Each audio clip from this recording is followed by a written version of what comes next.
Today I have a 1995 Toyota Tacoma ECU. It was dropped off by the same dealership that brought in the one earlier for the 95 Mitsubishi 3000 GT. I did get a call back after they got that back in the vehicle, and there was a thumbs up on that one. So I'm going to try and show you how to repair the Tacoma ECU and what the problems are to look at. I have no way of testing this until it goes back in the vehicle and they do the tests there. I have removed the top and bottom metal covers. There are two circuit boards here. The main one on the bottom is attached by 6 screws. We're going to leave this one attached. And we're going to remove the one on the top with the 4 screws only because it's easier. And once it does that, this board will lift up and it will somewhat fold back. Now we have 2 sets of ribbon cables on both sides here, and you want to be very gentle with these, because if you break a component or bend it too many times, that can cause you to have other problems that run into a whole different headache.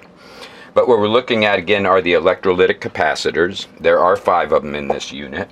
We have one here in the top left corner, or actually 2. One of them is fallen over because only one leg, it's still attached by one leg. I moved it around enough that component comes out without unsoldering.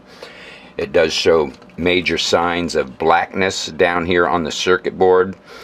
These capacitors act as batteries, and you see when batteries are left too long in a flashlight what happens there. These components do the same thing, and they are usually the cause of all the problems that you could have here. We're going to clean these areas up, unsolder the components, and replace them. This one, when looking under this one I can tell is shiny silver at both contacts going into the circuit board. Same with this one. And this last one here as well, that one feels like it has that one is only attached by 2 legs as well. This bottom one is attached by 2 legs, and there is some blackness here down on the circuit board as well. So like usual, we've gone through and drawn out our schematics, or our board layout, I would say, for this unit. There are 5 capacitors. Their values are noted. There is one 220 microfarad at 10 volt. There is one 100 microfarad at 10 volt. I've put red X's in for the areas we found problems. There are 2 47s at 63 volts and 133 at 35 volts.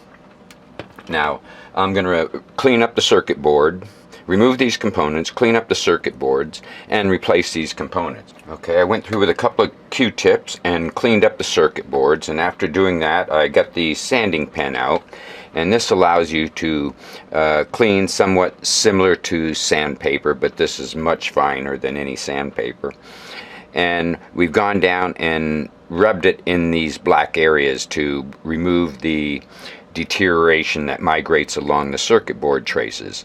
So we brushed it all back, got all the black dark areas out of the circuit board traces, and we ended up with some nice shiny silver. We went through the laminate layer on the board and then the top painted layer on the traces to get down to this. That's the only way to remove this corrosion that leaks out of the capacitors. It migrates along these connections. Did the same over here on this side. I was expecting to find an open trace here, but instead of no open traces on this one, we found 2 components that had fallen out of the circuit board. So I'm waiting to see what happens when we replace these components. Okay, we got our components all replaced. We have good solder around all of them as well. And while we were on the back side soldering them in, we have all the let's say we have resistors all lined up here. 2 of these on the end look like they were a little warm because they were slightly discolored. So we did repair solder on this side of the board. We also looked at all the solder on the main transistors, especially the heatsink transistors, just to see if the solder was still good on those and any other components. We're going to get this back together, get it back to the guys, plug it in, see what we got here. Hopefully we'll have good news on this one as well. Hope this video has been helpful. Please subscribe, and thank you for watching.